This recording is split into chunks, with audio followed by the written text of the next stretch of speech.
আসসালামু আলাইকুম রহমতুল্লাহি ওয়া সম্মানিত দর্শক, আপনারা সবাই জানেন যে শেখ হাসিনার পতনের পর গত ১৬-১৭টি মাস ধরে আমরা কি একটা দুর্বিষহ সময় পার করছিলাম এবং আমাদের জাতীয় জীবন, আমাদের রাষ্ট্রীয় কূটনীতি, আমাদের অর্থনীতি, আমাদের সামাজিক সংহতি, এই বিষয়গুলো যেভাবে হুমকির মুখোমুখি হয়ে গেছে, ঠিক এই বিষয়গুলোতে যে অবনতি ঘটেছে এটি ১৯৭১ সনের মহান মুক্তিযুদ্ধের সময় ঘটেছিল কিনা আমি বলতে পারবো না। যারা মুক্তিযুদ্ধের সময় সমাজচিন্তক ছিলেন, রাষ্ট্রবিজ্ঞানী ছিলেন, রাজনৈতিক বিশ্লেষক ছিলেন, তারা এই বিষয়গুলো এখনকার সময়ের সঙ্গে মিলিয়ে যদি বিশ্লেষণ করেন তাহলে হয়তো এটা আমার চাইতে তাদের সেই মূল্যায়ন অনেকাংশে নিরপেক্ষ হবে, বস্তুনিষ্ঠ হবে এবং বাস্তবভিত্তিক হবে। ১৯৭১ সনে আমি বালক ছিলাম। আমার যতটুকু মনে পড়ে, যে দৃশ্যগুলো দেখেছি, তাতে আমার কাছে মনে হয়েছে যে আমাদের মধ্যে যে যুদ্ধের ভীতি, এটি শুরু হয়েছিল আগস্ট সেপ্টেম্বর মাসে, আর এটা ডিসেম্বর মাসের প্রথম সপ্তাহ পর্যন্ত, অর্থাৎ ৫ থেকে ৬ তারিখ পর্যন্ত এই ভয়টা আমাদেরকে তাড়া করেছিল গ্রাম বাংলাতে, আমি যখন গ্রামে থাকতাম। কিন্তু মার্চ মাস থেকে একেবারে মে মাস পর্যন্ত বা কিংবা জুন পর্যন্ত এটি অ্যাবসলিউটলি মনে হয় যেন কিছুই ঘটেনি। উপজেলা শহরগুলোতে বা থানা শহরগুলোতে ওখানে মুক্তিযোদ্ধাদের ট্রেনিং হচ্ছিল, লোকজনের মধ্যে একটা উন্মাদনা, সবাই বিবিসি বা ভয়েস অফ আমেরিকার খবর শুনছে, অনেকে হুটহাট করে মুক্তিযুদ্ধে চলে গেছে, এই পর্যন্তই। কিন্তু পাকিস্তান আর্মির যে ভয়, হানাদারদের ভয়, রাজাকার আলবদরদের যে অত্যাচার, এটি আসলে বর্ষাকাল পর্যন্ত ছিল না। আপনারা জানেন যে আমাদের দেশে যে বৈশাখ জ্যৈষ্ঠ মাস প্রচণ্ড দাবদাহ থাকে, আষাঢ় শ্রাবণ ভাদ্র এই ৩টি মাস দেশের বেশিরভাগ অঞ্চল এখন নয়, ঠিক ১৯৭১ সনে সেই পানিতে প্লাবিত থাকতো এবং মানুষ খাদ্যের যোগান, বর্ষাকে মোকাবেলা, ফসল ঘরে তোলা, গৃহপালিত গবাদি পশু নিয়ে এতটা ব্যস্ত যে যুদ্ধ নিয়ে চিন্তা করার সময় তাদের থাকতো না, জীবন যুদ্ধই তাদের কাছে গুরুত্বপূর্ণ হয়ে যেত।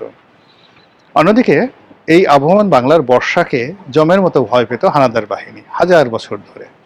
ফলে বাংলার বর্ষাকে এতটা ভয় পেত যে বর্ষাকালে কখনো কোনো হানাদার বাহিনী বাংলাদেশে আক্রমণ চালায়নি। এই কারণে পাকিস্তানি বাহিনীও ঠিক আগস্ট পর্যন্ত তারা রণাঙ্গনে ওইভাবে তাদের যে জুলুম অত্যাচার এটা দেখায়নি।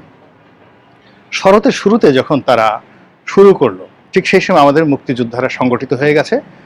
আর ডিসেম্বর মাসের ৬ তারিখে ভারত যখন সরাসরি যুদ্ধে জড়িয়ে পড়ল ১৯৭১ সনে, তখন উইদিন এক সপ্তাহের মধ্যে যুদ্ধের যে সমগ্র চালচিত্র এটা পাল্টে গিয়ে বাংলাদেশের পক্ষে চলে এলো। তো যেটা বলছিলাম যে এই যে যুদ্ধের একটা সংক্ষিপ্ত ইতিহাস, সেই ইতিহাসের মধ্যে বাঙালির সামাজিকতা বজায় ছিল, সামাজিক সম্প্রীতি বজায় ছিল, বিয়ে শাদী, জন্ম মৃত্যু, নামাজ কালাম, স্কুল কলেজ, মোটামুটি গ্রাম বাংলায় সবই স্বাভাবিকভাবে চলছিল। শহরে যারা লোকজন ছিলেন তাদের একটা অংশ ভয় পেয়ে তারা গ্রামে পালিয়ে গিয়েছিলেন, কিন্তু গ্রামে গিয়ে তারা অনেকটা পিকনিকের মতো সেখানে ছিলেন। গ্রামে এই ধরনের, বেশিরভাগ ক্ষেত্রে গ্রামে এই ধরনের যে শহরের যে আতঙ্ক, এটা গ্রামে ছিল না। ফলে কি হলো, সারা বাংলাদেশের যে ৬৮,০০০ গ্রাম, এর মধ্যে হাতে গোনা ধরুন ২-৩ হাজার গ্রাম ব্যতি রেখে প্রায় সব জায়গাতেই পরিবেশ স্বাভাবিক ছিল।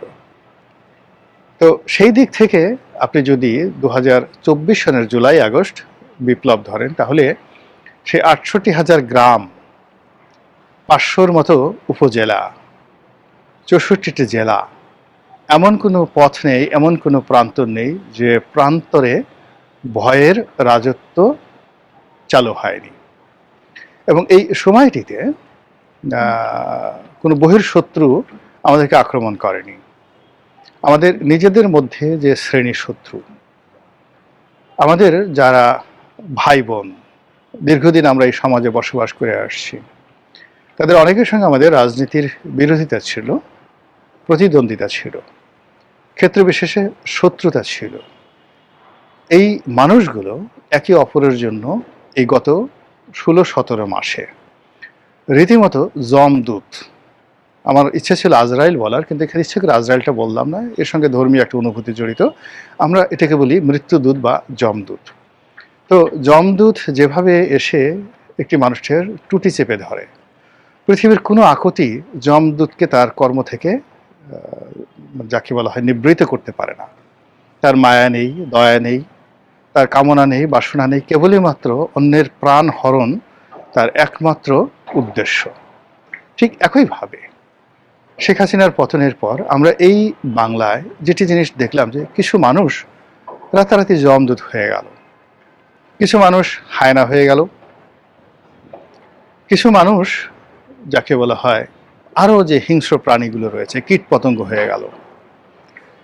তারা মানুষের জীবন, মানুষের যৌবন, ধন সম্পদ, স্ত্রী পুত্র কন্যা থেকে শুরু করে গৃহপালিত গবাদি পশু সব কিছু তছনছ শুরু করলো।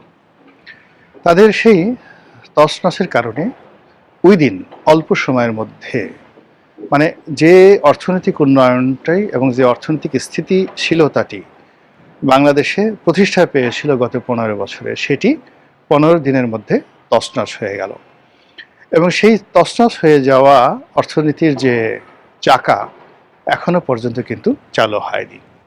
এর মধ্যে দেশে উগ্রবাদ এমনভাবে বেড়ে গেছে, কিছু রাষ্ট্র, বিশেষ করে পাকিস্তান, তুরস্ক, বাংলাদেশের অভ্যন্তরীণ রাজনীতিতে এত বেশি বাড়াবাড়ি শুরু করেছে, যেটি এখন রীতিমতো নির্মমতার পর্যায়ে পৌঁছে গেছে। এবং তাদের সেই উলঙ্গ উল্লম্ফন, মানে ন্যাংটা হয়ে যখন কেউ লাফালাফি করে, এটিকে বলা হয় উলঙ্গর উল্লম্ফন। এবং চারিদিকে অশ্লীলতা, অশ্রাব্যতা, যেই শব্দগুলো আমরা কখনো শুনিনি, বা যে শব্দগুলো আমরা জানি কিন্তু আমরা কখনো সেই কথাগুলো বলিনি, এবং কোনো সভ্য সমাজে সেই কথাগুলো উচ্চারিত হবে এটা যখন আমরা কখনো কল্পনা করতে পারিনি, দেখা গেল আইএসআইয়ের যারা এজেন্ট, পাকিস্তানের যারা এজেন্ট, সেই অশ্লীল এবং অশ্রাব্য শব্দগুলো আমাদের কিছু ইউটিউবারদের মুখে তারা তুলে দিল। এই কারণে তুলে দিল যে বাঙালি যে একটা অসভ্য জাতি, বাঙালি যে একটা অশ্লীল জাতি, এরা যে পেটের আবর্জনা মুখে নিয়ে ঘুরে বেড়ায়, এরা যে মানুষের যে পায়ুপথ এবং যৌনাঙ্গ, এই দুটো অঙ্গকে চশমা রূপে, বাইনোকুলার রূপে নিজেদের চোখের সঙ্গে লাগিয়ে, এবং যত রকম পৃথিবীর দুর্গন্ধ রয়েছে সমস্ত দুর্গন্ধ সারা শরীরে মেখে, এরা যে একটা নিষিদ্ধ প্রাণী, হারাম প্রাণী, ইসলামের দৃষ্টিতে হারাম প্রাণী একটা পশুও রয়েছে, আমি নামটা উচ্চারণ করলাম না, আচার আচরণে সেই হারাম প্রাণীদের প্রতিনিধিত্ব করে। এটি কিছু ইউটিউবারদের মাধ্যমে যখন পুরো বাঙালি জাতির চরিত্র হনন করার চেষ্টা করা হচ্ছিল, ঠিক সেই সময়টিতে 1971 সালের মতো রাশিয়া বাংলাদেশের অস্তিত্ব রক্ষায়, সভ্যতা রক্ষায়, স্বাধীনতা এবং সার্বভৌমত্ব রক্ষায় এগিয়ে এসেছে বলে নানা মাধ্যমে কূটনৈতিক মহলে কথা বলার চেষ্টা হচ্ছে,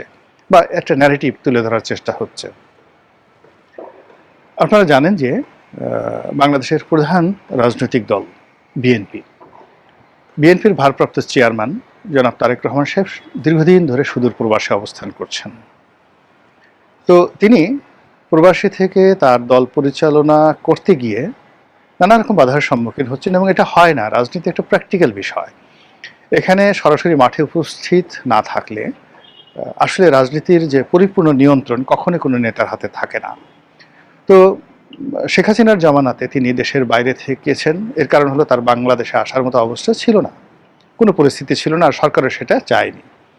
কিন্তু যখন একটা পট পরিবর্তন হলো, তখন এই বৃহত্তম রাজনৈতিক দলটিকে আগুলসালো করার জন্য, এটিকে ব্যাকফুটেজে পাঠিয়ে দেওয়ার জন্য যে চেষ্টা এবং তদবির হচ্ছিল, এবং যে রাজনৈতিক শূন্যতা তৈরি করে একটি অরাজকতার পরিস্থিতির মাধ্যমে যারা 71-এ পরাজিত শক্তি, তারা যেভাবে সংগঠিত হওয়ার চেষ্টা করছিল, আবার যেভাবে পাকিস্তানের সঙ্গে অন্তর্ভুক্তি করা, অন্ততপক্ষে সাংস্কৃতিকভাবে, রাজনীতির যে ধর্মতত্ত্ব সেইভাবে, কিংবা বাংলাদেশে একটি ইসলামী রাষ্ট্র কায়েম করার ব্যাপারে, একটি এমিরেটস কায়েম করার ব্যাপারে, একটি খিলাফত কায়েম করার ব্যাপারে যেভাবে তৎপরতা চলে আসছিল, এটি সভ্যতার জন্য, গণতন্ত্রের জন্য, স্বাধীনতার জন্য, সার্বভৌমত্বের জন্য রীতিমতো একটি হুমকি স্বরূপ।